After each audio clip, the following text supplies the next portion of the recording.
Bismillahirrahmanirrahim. Bugungi hadisimiz ham an Abdullah ibn Ka'b ibn Malik kana qa'ida Ka'b radiyallahu anhu min banihi hina amiya qala. Bu hadisni Abdullah ibn Ka'b ibn Malik rivoyat qilib aytadilar. Ka'b ibn Malik go'yo ko'zlari ko'r bo'lib qolgandan keyin o'g'illari u kishini yetalab yurardilar. Aytdilar: "Sami'tu Ka'b ibn Malikin." Man Ka'b ibn Malikdan eshitdim. Yuhaddisu bi hadisihi hina takhallafa an Rasululloh sallallohu alayhi va sallam. Aytib berardilar payg'ambar sallallohu alayhi va sallamga xilof qilganliklari fi g'azvati Tabuk jangida. Ya'ni Tabuk jangiga hamma borganda men bormay qolganman. Shuni qissasini sizlarga aytib beray deb shuni qissasini aytadilar. Qola Ka'b aytdilarki: "Lam atakhallaf an Rasululloh sallallohu alayhi va sallam fi g'azvati G'azaha qattu illa fi g'azvati Tabuk, g'ayra anni qad takhallaftu fi g'azvati Badrin." Men ikkita jangda G'azotda men payg'ambarimiz sallallohu alayhi va sallam bilan bora olmadim. Bittasi Tabuk jangida, bittasi Badr jangiga. Badr jangiga ham men qatnashmaganman. Shu ikkita jangga bormaganimni sizlarga nima uchun bormaganman, qanday bormaganman, shuni qissasini sizlarga aytib beray dedilar. Valam yuaqib ahadun takhallafa anhu. İnnama kharaca Rasulullah sallallahu aleyhi ve sellem al muslimun yuriduna ira Qurayshin. Men Badrga chiqmaganimni nimasi shu ediki, payg'ambarimiz sallallohu alayhi va sallam bu Badr jangiga chiqmaganlarga hech qanday itob qilmadilar. Chunki payg'ambarimiz g'azotga boramiz demagandilar, balki o'sha Qurayshni qabilasini karvoni kelardi, shu karvonni to'sishlik uchun. Chunki musulmonlarni Makka-i Mukarramada mol mulklari qolgan edi, Qurayshlar hammasi talon-taroj qilib olishgan edi. Shuning uchun bular ham o'shalarni karvonini to'sishlik uchun chiqishgan edi. Xo'p, hatto jama'allohu ta'ala baynahum va bayna aduvihim. Alloh tabaraka taolo bularni o'rtasini va dushmanlari bo'lgan Allohning dushmani va payg'ambarimizni musulmonlarning dushmani bo'lgan kofirlar bilan o'rtalarini barobar qilib qo'ydi. Ala g'oyri mi'adin.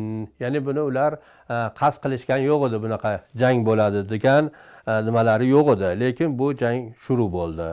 Laqad shahidtu ma'a Rasululloh sallallohu alayhi va sallama laylatal aqabati.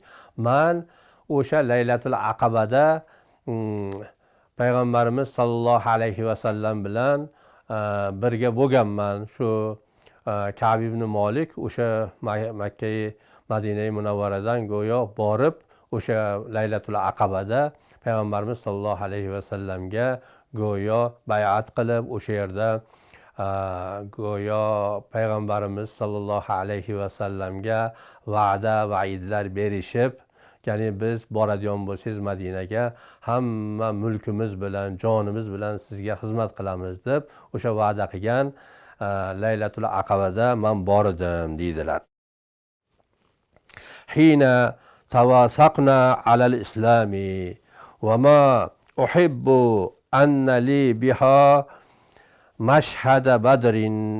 O'sha Badrga qatnashgandan ko'ra bu Aqabada bo'lganimni men ko'proq masalan yaxshi ko'raman. Buni avvalroq deb bilaman deydilar.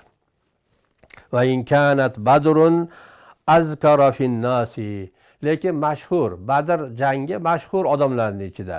Lekin bu Aqaba u qadar mashhur emas, lekin men bu Aqaba nimasida kechasida payg'ambarimiz sallallohu alayhi va sallamga ahd paymon qilganman. Buni men avvalroq deb bilaman deydilar. Va kana من خبري حين تخلفت عن رسول الله صلى الله عليه وسلم في غزوة تبوك أني لم أكن قط أقوى ولا أيسر مني حين. خب Ka'b ibn Malik aytadilarki, shuga nima uchun men xilof qildim, nima uchun bormadim, jangga bormaganimning sababi nima uchun bormadim? Bunda lekin men hamma vaqtdan ko'ra qaviyroq, kuchliroq edim, hamma vaqtdan ko'ra moldorroq edim. Boshqa janglarda unaqa molim yo'q edi. Lekin bu jangda hamma narsam bor edi, lekin men bora olmadim shu jangga. Tahallaftu anhu fi tilkal g'azvati. Bu g'azvadan men bormay qoldim. Vallohi ma jama'atu qablaha rahilatayn qattu hatta jama'atuha fi tilkal g'azvati.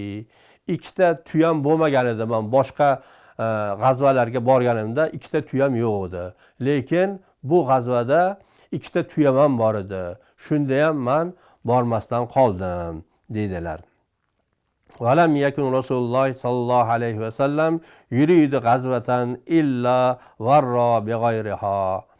Payg'ambarimiz sollallohu alayhi vasallamni jang taktikalari shunaqa edi. Qaysi jangga boradigan bo'lsalar, masalan aytmas edilar. Agar Mag'ribga boradigan bo'lsalar, Mashriqqa boramiz deb aytib qo'yardilar. Hamma Mashriqqa munofiqlar xabar olib ketardiki, payg'ambar keladi deb. Lekin keyin o'zlari Mag'ribga qarab ketardilar. Ya'ni o'sha aytadi nima qiladigan janglarini aniq aytmas edilar. Hatta kanat tilkal g'azva fag'azoha Rasululloh sallallohu alayhi vasallam fi harrin shadidin. Lekin bu Tabuk jangida payg'ambarimiz sallallohu alayhi vasallam juda issiq vaqtida to'g'ri keldi. Shunda ham payg'ambarimiz sallallohu alayhi vasallam aytdilarki, biz Tabukka boramiz.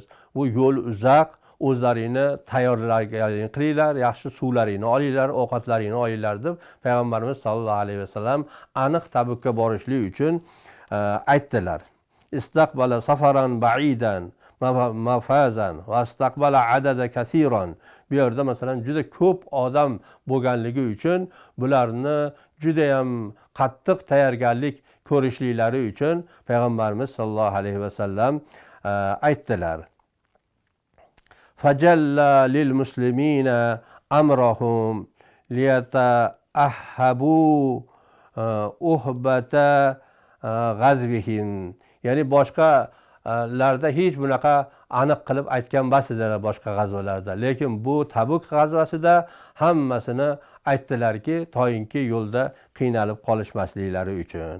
Fa akhbarahum biwajhihim allazi yuridu. Shu o'zlari boradigan joylarini qanday, qanaqa hammasini birma-bir tushuntirib aytib berdilar. Val muslimuna ma'a Rasulullohi sallallohu alayhi vasallam kasirun. Hamma musulmonlar shunaqa ko'p ediki, o'sha Tabuk jangida payg'ambarimiz sallallohu alayhi vasallam bilan birga boradigan musulmonlar juda ko'p edi. Va la yajma'uhum kitabun hafizun yuridu bizalika devan. Unda hech kim yozib qo'ygan yo'q. Hech kim qanchaligini, sonini, necha mingta edi. Bunaqalarni hech kim bir kotib yo'q ediki, u yerda yozib uni nima qilib qo'ygan bo'lsa. Qala Ka'bun faqalla rajulun yuridu an yataghayyaba illa dhanna anna zalika sayakhfa bihi ma lam yanzil fihi vahyun minallohi. Agar shuncha odam ko'p ediki, agar bir odam maxfiy bo'lib qoladigan bo'lsa, shu jangga agar Alloh taolo vahiy yuborib ma'lum qilmaydigan bo'lsa, uni hech kim masalan bilmas edi. Shu darajada masalan musulmonlar, odamlar ko'pligi uchun.